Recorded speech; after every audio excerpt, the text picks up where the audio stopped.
like, well, if you can't have a Fourth of July parade, you can't go into a supermarket. I don't know if I'm going to go to, baseball games or community. I mean, the people are starting to think they just have to stay home all the time.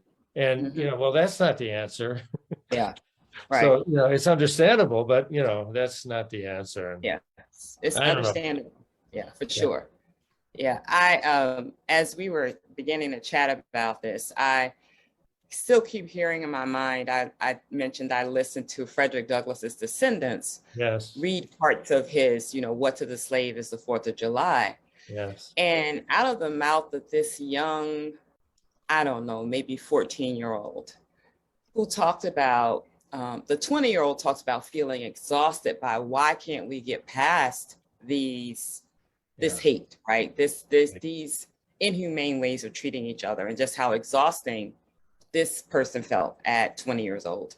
Yeah. And then a younger one said that when we recall this whole idea about the pessimism that can come when these events happen, and how losing hope and becoming pessimistic actually becomes a tool for these things to stay alive.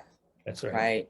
That's right. And that has been resonating in my mind, how these kinds of systems or hate they actually are almost like a virus, right? They find these ways to get in, and they just keep replicating in these other ways. And so they can show up as our hopelessness to actually be able to get rid of the thing, right?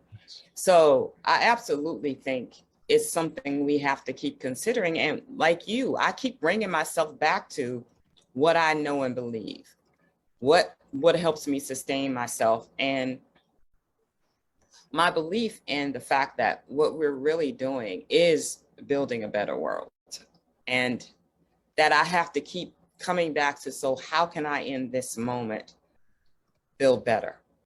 Yeah. And that might be a small thing, right? It might just be listening to you share about, what happened to your friends. Yeah. But that small thing of how do I build better is what helps me to start finding my center again. Yeah, well, that's so great. I think we have that to draw on. And your experience of listening to this revisiting of Frederick Douglass, that's so powerful and beautiful. Yeah. Generationally beautiful.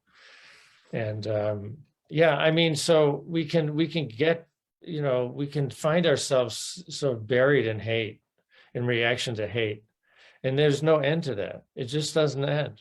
So we really have to say, no, that's not where I'm going.